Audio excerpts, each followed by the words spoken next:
Chapter 3C, এটা হচ্ছে আমাদের তৃতীয় টাইপ। তো এখানের সাথে 3B চ্যাপ্টারের যে কি পার্থক্য সেটা হচ্ছে আমরা একটু দেখব প্রথমে, ঠিক আছে?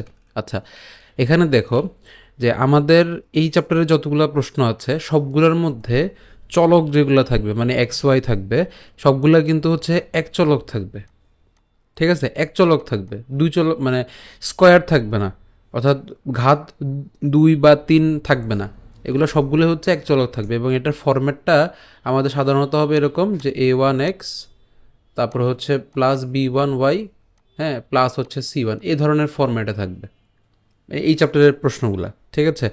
আর 3B-তে ছিল কি, 3B-তে ছিল আমাদের ডিওয়াই ডিএক্স ছিল। এগুলো যেহেতু ডিফারেন্সিয়াল ইকুয়েশন, ডিওয়াই ডিএক্স সবগুলোর মধ্যেই থাকবে যে ডিওয়াই ডিএক্স আছে। কিন্তু আমরা ডিওয়াই বাই ডিএক্স করার পরে এখানে আমাদের ওই যে এক চলক অথবা দুই চলক থাকতো, অথবা সাইন কস 10 থাকতো। কিন্তু 3C চ্যাপ্টারটার মধ্যে সবগুলোই হচ্ছে এক চলকের থাকবে, ঠিক আছে? চলকগুলোর সাথে সহগ থাকবে, এটা হচ্ছে একটা কথা, ঠিক আছে? এখানে কিন্তু সহগ থাকবে মাস্ট। আর তারপরে হচ্ছে সবগুলো হচ্ছে একঘাত বিশিষ্ট হবে, এটা হচ্ছে 3C চ্যাপ্টারের অংশ।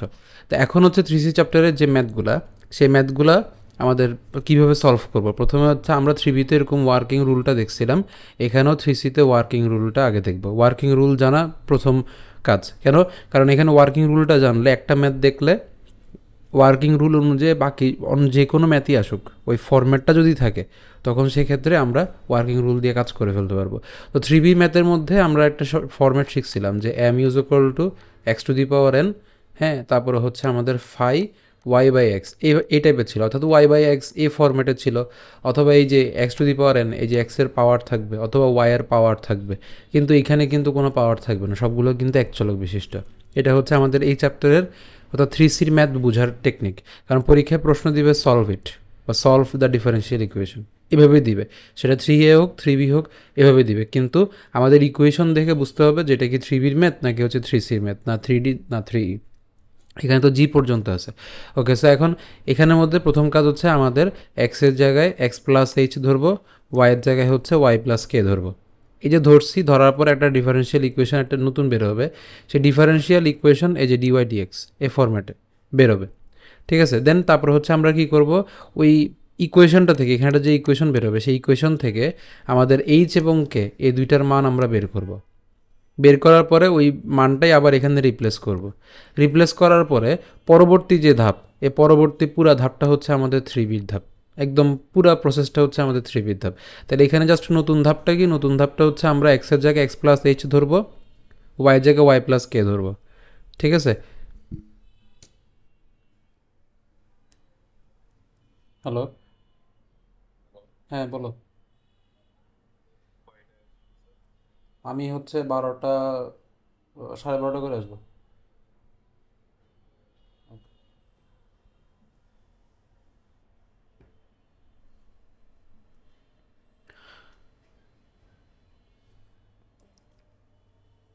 তো x is equal two x+h y+k, এই মানগুলো আমরা বসানোর পরে নতুন ডিফারেন্সিয়াল ইকুয়েশন dy/dx পাইলাম। এবার এখান থেকে হচ্ছে আমাদের টার্গেট কি, এইচ আর কে এর মান বের করা। হ্যাঁ, তারপরে এইচ আর কে যদি বের করে ফেলতে পারি তাহলে একদম আমাদের 3B-তে যে dy/dx এই ফরম্যাটে ছিল সেই ফরম্যাটের আমরা ম্যাথ পাবো। দেন একদম পুরাটা হচ্ছে আগের মতো। তো যেহেতু আমরা 3Bর মধ্যে এক চলকের করছিলাম এবং মানে এক ঘাতেরও করছিলাম, 2 ঘাত 3 ঘাতেরও করছিলাম, মানে x³ হ্যাঁ, তারপরে হচ্ছে তোমার x² এই ধরনের করছিলাম। তো ওগুলার জন্য যে পদ্ধতি করছি এখানেও সেম, এই 4 নম্বর থেকে। তো প্রথম থেকে আমরা একটু দেখি, এখানে আমরা মোটামুটি হচ্ছে 3টা ফরম্যাটের ম্যাথ দেখব। তো একটা ফরম্যাট হচ্ছে এখানে, এই যে এই ফরম্যাট যেটা আছে সেখানে আমাদের এই A1/A2 এটার যে ভাগফল এবং B1/B2 এটার ভাগফল সমান হবে না। যদি সমান না হয় তখন সেক্ষেত্রে কীভাবে করব, ঠিক আছে? ওকে, সো প্রথম ম্যাথ এখানে দেখি 4x - y+7 dx is equal two 2x + y - 1 dy। তো প্রথমে কী করতে হবে, আমাদেরকে dy/dx ফরম্যাটে সাজাইতে হবে। সাজাইলাম। এখন দেখো এই যে এখানে এক চলক সবগুলোই। এখন এটা কিন্তু 3B-তে এভাবেই আছে, 3B-তেও কিন্তু এভাবেই আছে। তখন আমরা কী করতাম, y এর জায়গায় vx ধরতাম।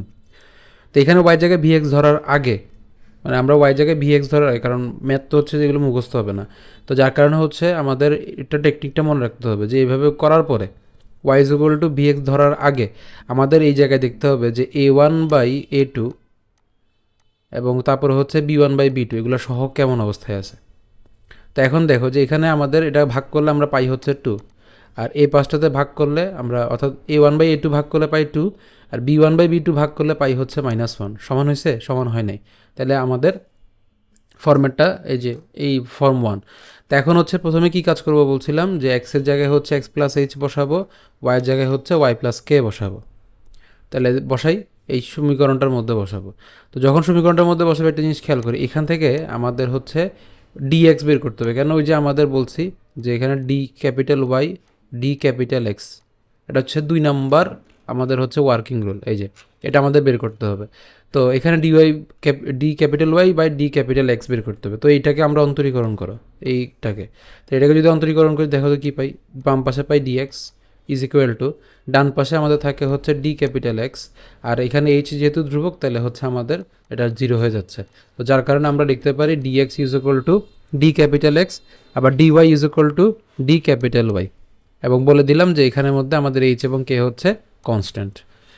তো তার মানে আমরা কি পাই যে d y by d x is equal to d y by d x, এটা পাচ্ছি। তো এখন হচ্ছে এবার ইকুয়েশনের যে বাম পাশ ডান পাশ এটার মধ্যে তো বসাইতে হবে। তাহলে এক্সের জায়গায় এক্স প্লাস এইচ, ওয়াইয়ের জায়গায় হচ্ছে ওয়াই প্লাস কে, এই যে বসাইলাম। বসানোর পর ক্যালকুলেশন করে এখান থেকে হচ্ছে 2 নাম্বার ইকুয়েশন পাইছি। তো এখানে 2 নাম্বার ইকুয়েশনটা কেমনে পাবো, যে এক্স এবং ওয়াইগুলোকে আলাদা করছি আর এইচ কে ধ্রুবক পদগুলোকে একসাথে নিছি। এই যে এইচ কে ধ্রুবক পদগুলোকে একসাথে নিছি, এইচ কে ধ্রুবক পদগুলোকে একসাথে নিছি। এখন এইটা এবং হচ্ছে এটা, এই দুইটাকে আমরা আলাদা আলাদা সমীকরণ ধরবো।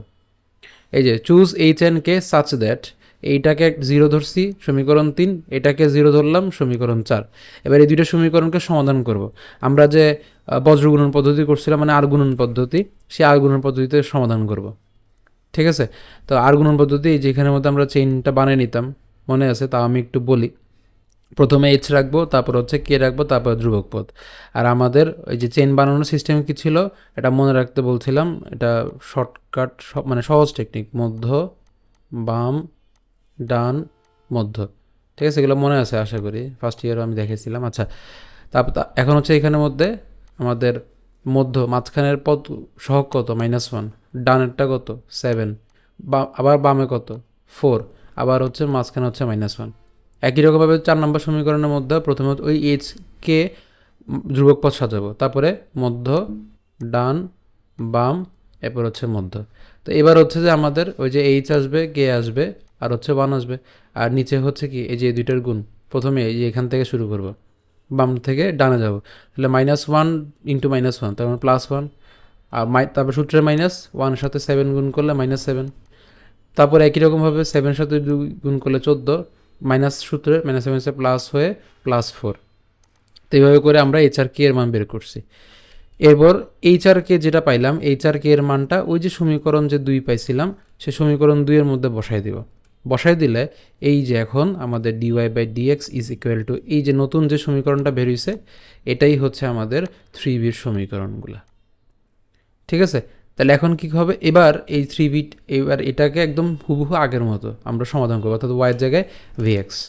ঠিক আছে? একদম হুবহু সেম আগের মতো কাজ, ক্যালকুলেশন করে দেন হচ্ছে ইন্টিগ্রেশন করলেই আমাদের রেজাল্ট চলে আসবে। ঠিক আছে? তো বাকি অংশটা যেহেতু আমরা 3b'তে পড়ছিলাম এর জন্য আমি আর বাকি অংশটা দেখাইলাম না। তো এখানের মধ্যে পিডিএফটা দেখতে বড় মনে হচ্ছে, কিন্তু আসলে পিডিএফটার মধ্যে বেশি ম্যাথ নাই। এখানে আমাদের 1 নাম্বার ছিল, এই 4 নাম্বার সেম অঙ্ক, একদম সেম অঙ্ক। তারপরে হচ্ছে ফর্ম 2, এই ফর্ম 2তে একটু খেয়াল করি, আমরা হচ্ছে ওইটার মধ্যে কি পড়ছিলাম যে a1/a2 not is equal two b1/b2 ছিল, কিন্তু এখানে হচ্ছে সমান আছে। তো সমান ঠিক আছে, সমান আছে, যদি সমান থাকে, এই যদি সমান থাকে তখন সমানের ক্ষেত্রে আবার ওয়ার্কিং রুলটা আবার আরেক রকম। এখানে সমান থাকার, এখানে কি বলছে যে a1/a2 সমান হচ্ছে b1/b2 হবে কিনা আগে দেখতে হবে, ওটা তো আমরা আগে টেস্ট করছি। ঠিক আছে? ওই যে সমান না হইলে আমাদের হচ্ছে 1 আর 4-এর নিয়ম। আর যদি সমান হয় তখন সেক্ষেত্রে এই যে সমান, আমরা হচ্ছে এটা একটু ম্যাথ করি তাহলে আমরা ভালো করে বুঝবো। এই যে 10 নম্বরটা, তো এখানে হচ্ছে দেখো যে এখানে আমাদের ভাগ করো, এখানে হচ্ছে যে 6/3, হ্যাঁ, আর হচ্ছে এই পাশে থাকে হচ্ছে -2/-1, তার মানে হচ্ছে a1 এর মান থাকে 2, b1 এর মান থাকে হচ্ছে 2, a1/a2 মান ভাগফল থাকে হচ্ছে 2, এটাও থাকে 2, তার মানে দুইটাই সমান। তাহলে সমান যদি আসে তাহলে হচ্ছে এবার আমাদের যেটা হচ্ছে যে একই মান, এই যে একই রকম অংশ কমন নিব প্রথমে। এই যে কমন নিতেছি এখানে, এই দুইটা থেকে আমরা হচ্ছে 2 কমন নিলাম, 2 কমন নিলাম, তো 2 বানানোর পরে হচ্ছে 3x - y পেলাম, ঠিক আছে। তো তারপরে হচ্ছে এখন যেটা সেম মান, এই যে 3x - y 3x - y same হয়ে গেছে না, সেম হয়ে গেছে না, তো এই সেমগুলোকে আমরা জেড ধরবো, এই যে একই রকম অংশকে হচ্ছে জেড ধরবো, ঠিক আছে। এরপরে কি করতে হবে, dy/dx এর মান আমরা বসাবো। তাহলে এখন দেখি, তাহলে এই যে জেড ধরলাম, এবং এখান থেকে হচ্ছে যে জেড করে আমরা হচ্ছে যে dy/dx এর মান বের করব। কিভাবে, এটাকে হচ্ছে একবার ডিফারেন্সিয়েশন করো। তাই 3xকে ডিফারেন্সিয়েশন করলে পাই 3, ওয়াইকে ডিফারেন্সিয়েশন করলে পাই dy/dx, আর জেডকে ডিফারেন্সিয়েশন করলে পাই হচ্ছে dz/dx। তাহলে আমাদের এখানে যেহেতু dy/dx আছে, এটার জায়গায় আমাদেরকে মান রিপ্লেস করতে হবে। তাহলে dy/dx এর মানটা আমরা বের করলাম, তাহলে এই মানটা এই জায়গাতে আমরা রিপ্লেস করব, এই যে, ঠিক আছে। তাহলে এই যে এটা কি হয়ে গেল, তখন আমাদের এটা যেহেতু জেড ধরছে, তাহলে 2z - 7/z+4, এই। তো এবার এটাকে ক্যালকুলেশন করে করে করে করে একদম ঠিক আগের মতো হচ্ছে আমরা এই যে এতটুকু পর্যন্ত এসে ওই যে ভেরিয়েবল সেপারেশন করা, ইন্টিগ্রেশন করার পরে এতটুকু পর্যন্ত আসছি, দেন ওই যে রিপ্লেস করবো, জেডের মানগুলো রিপ্লেস করবো। তাহলে জেড সমান কি ধরছিলাম, জেড সমান ধরছিলাম হচ্ছে 3x - y। তাই যে জায়গাতে জেড আছে সেই জায়গাতে 3x - y বসায় দিয়ে আমাদের সলিউশনটা বের করছি, ঠিক আছে। অর্থাৎ তার মানে আমরা এখান থেকে টোটাল দুইটা ফর্ম শিখলাম। একটা হচ্ছে প্রথমে যেটা বলছি একদম ফার্স্টের দিকে, মূলত যে অংশটা, এই ওয়ার্কিং রুলটা হচ্ছে আমাদের a1/a2 নট ইউজেবল টু b1/b2-র জন্য মূলত, ঠিক আছে, মূলত। আর সাধারণত ম্যাক্সিমামই এই রুলসের মধ্যে আমাদের আসে। তো প্রথমে আমাদের সমীকরণ দেখতে হবে কি, প্রথমে সমীকরণ দেখতে হবে যে a1/a2 b1/b2-র মান সমান কিনা। যদি সমান না হয় তাহলে এই যে আমাদের 1 নম্বর এবং 4 নম্বর, তাহলে তখন কি করতে হবে বলছি, তখন হচ্ছে আমাদের এক্সের জায়গায় x+h ধরবো, ওয়াইয়ের জায়গায় হচ্ছে y+k ধরবো। এরপরে D/Y, D/X ধরে এইচ এবং কে এর মানটা আমরা আর গুণের পদ্ধতিতে বের করব। এরপরে বাকি যে পুরো প্রসেসটা সেটা হচ্ছে 3b'র মতো, ঠিক আছে। আর যদি সমান হয়ে যায়, অর্থাৎ a1/a2 b1/b2 যদি সমান হয়ে যায়, তখন সেক্ষেত্রে আমরা যে ফর্মটা করব সেটা হচ্ছে ফর্ম 2। এটার জন্য কি করতে হবে, প্রথমে আমাদেরকে যে কমন নিতে হবে। কমন নেওয়ার উদ্দেশ্য হচ্ছে সমান একই রকম অংশ বের করা। এই যে কমন নেওয়ার উদ্দেশ্য, এখান থেকে আমরা কমন নিচ্ছি কেন, কারণ যাতে সেম মান বের হয়। এই যে সেম মান বের হয়। এবার সেম অংশগুলোকে কি ধরবো, জেড ধরবো। জেড ধরার পরে dy/dx এর জায়গায় আমরা মান রিপ্লেস করব। এই যে মানটা এটা দিয়ে রিপ্লেস করলাম, করার পরে এরপরে হচ্ছে ওই যে আমাদের ভেরিয়েবল সেপারেশন করা, এই যে ভেরিয়েবল সেপারেশন করা, ইন্টিগ্রেশন করার পরে এরপরে কি করব, ওই যে জেড যে ধরছিলাম সেই জেডের জায়গায় মানটা বসায় রিপ্লেস করব। এটাই হচ্ছে আমাদের রিকোয়ার্ড সলিউশন। একই রকমভাবে 11 নম্বরটাও সেম। এই যে এখানেও দেখো যে এখানে 2x + y আছে, নিচে হচ্ছে এটাকে ধরো এখান থেকে কমন নিলে সেম মনে হবে, মানে যেটাকে কমন নিলে সেম পাওয়া যায় সেখান থেকে মান কমন নিতে হবে, ঠিক আছে। তা আমরা হচ্ছে এখান থেকে কমন নিব। তো এখান থেকে হচ্ছে আমরা ওই যে কমন নিলাম, কমন নেওয়ার পরে কমন অংশটাকে জেড ধরবো, তারপরে dy/dx-কে রিপ্লেস করব, তারপরে হচ্ছে ওই যে ভেরিয়েবল সেপারেশন করা, ইন্টিগ্রেশন করা, দেন জেডের জায়গায় মান বসাই দেওয়া, ঠিক আছে। এরপর লাস্ট ফরম্যাট, একদম লাস্ট ফরম্যাট, এটা রিসেন্টলি আসছে, এটা আগে ছিল না, বাট এটা একদম ছোট্ট একটা ম্যাথ। আচ্ছা, তো এই ফরম্যাটের মধ্যে আমাদের মনে রাখতে হবে, আমরা এটা এভাবে করবো না। আমাদের যেটা মনে রাখতে হবে যে y/dx এবং হচ্ছে x/dy এই দুইটার সহগ সমান হইতে হবে, সোজা কথা। আমরা ম্যাথটা করি তাহলে বুঝবো, এখানে একটাই ম্যাথ আছে, ঠিক আছে। তো আমরা একটু খেয়াল করি, তো এখানে আমরা যদি এই জিনিসটাকে যদি গুণ করি, মানে এই y এর সাথে যদি গুণ করি তাহলে আমাদের y/dx আসে। আবার এখানে যদি এটা গুণ করি তাহলে আমাদের -x/dy আসে। তাহলে এখন বলো তো এই যে y/dx এর সহগ কত আসছে, -1, এখানে x/dy এর সহগ কত আসছে, -1। দুইটা সমান না, যদি দুইটা সমান হয় তাহলে আমরা এই ফরম্যাটের ম্যাথটা করবো, ঠিক আছে। তো প্রথমে আমরা এই লাইনটাকে হচ্ছে একটু গুণ করি, মানে উপরের এই যে অংশটাকে একটু গুণ করি। তো যদি গুণ করি 2x dx মাইনাস হচ্ছে y/dx পাই, তারপর হচ্ছে +dx প্লাস, তারপরে পাবো হচ্ছে 2y dy, তারপরে হচ্ছে -x/dy, এরপর হচ্ছে -dy সমান হচ্ছে 0। এবার যেটা করতে হবে, মানে সবগুলো x যুক্ত যেগুলো আছে, অর্থাৎ x/dx যুক্ত যেগুলো আছে সেগুলোকে একসাথে করা। তাহলে এখানে 2x dx আছে, এখানে dx আছে, তাহলে এখান থেকে যদি আমরা dx কমন নিয়ে ফেলি তাহলে আমরা 2x + 1 dx পাই, এরপর হচ্ছে মিক্সার যেগুলো, অর্থাৎ y d x x d y যুক্ত যেগুলো আছে। তো এখন দেখি এই যে এখানে একটা আছে, এখানে একটা আছে, তাহলে আমরা মাইনাসটা কমন দিয়ে ফেললে ওয়াই ডি এক্স প্লাস হচ্ছে এক্স ডিওয়াই লিখতে পারি। এবার হচ্ছে ওয়াই যুক্ত যেগুলো, মানে ওয়াই ডিওয়াই যেগুলো আছে, তাহলে ওয়াই ডিওয়াই কোথায় আছে, এখানে আছে আর এখানে আছে। সো আমরা এখান থেকে হচ্ছে ডিওয়াই কমন নিয়ে ফেললে 2y - 1 ডিওয়াই সমান 0 পাচ্ছি। এই যে এই লাইনটা পেলাম। দেন তারপর হচ্ছে এই লাইনের মধ্যে আমরা ইন্টিগ্রেশন করি। তাই ইন্টিগ্রেশন, আচ্ছা এই লাইনটা ইন্টিগ্রেশন করার আগে আরেকটা লাইন একটু বলি। এখানে আমরা 2x + 1 dx লিখলাম, আর আমরা জানি এই অংশটাকে আমরা লিখতে পারি হচ্ছে dxy, ওই যে ইউভি সূত্র, ঠিক আছে। আর প্লাস হচ্ছে এখানে 2y - 1 থাকে হচ্ছে dy সমান হচ্ছে 0। এবার হচ্ছে আমরা এই লাইনটাতে ইন্টিগ্রেশন করব। তো ইন্টিগ্রেশন যদি করি তাহলে 2xকে ইন্টিগ্রেশন করলে আমরা পাই হচ্ছে 2 × x²/2, হ্যাঁ, আর হচ্ছে যে প্লাস এখানে আমাদের 1কে ইন্টিগ্রেশন করলে তো শুধু এক্স আসে, ঠিক আছে। তারপর হচ্ছে এখানে ডি এক্স ওয়াইকে ইন্টিগ্রেশন করলে ডি আর ইন্টিগ্রেশন সাইন কাটাকাটি গিয়ে থাকবে হচ্ছে এক্স ওয়াই, ঠিক আছে। তারপর হচ্ছে এটাকেও সেম কাজ, 2 × আমাদের আসবে হচ্ছে y²/2, আর এখানে 1 থাকার কারণে এটা হয়ে যাবে y, আর সমান হচ্ছে ইন্টিগ্রেশন কনস্ট্যান্ট সি। তো এবার এখানে 2 কাটো, এখানে 2 কাটো, তাহলে আমাদের এই যে ফাইনাল এই ইকুয়েশনটা এসে যাবে। এটা হচ্ছে আমাদের এই প্রশ্নের অ্যান্সার। এখানে একটাই আছে, এই একটাই ম্যাথ আমরা জানবো। জাস্ট মনে রাখতে হবে কীভাবে, যে এখানে আমাদের ওয়াই ডিএক্স এর সহগ এবং এক্স ডিওয়াই এর সহগটা সমান আসবে। তো আমাদের এই চ্যাপ্টারের মধ্যে আমরা 3টা ফর্ম পড়ছি। প্রথম ফর্ম পড়ছি হচ্ছে a1/a2, হ্যাঁ, not is equal two b1/b2।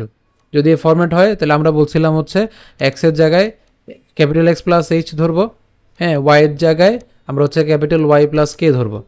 এরপরে করার পরে এখান থেকে d capital Y d capital X বের করব।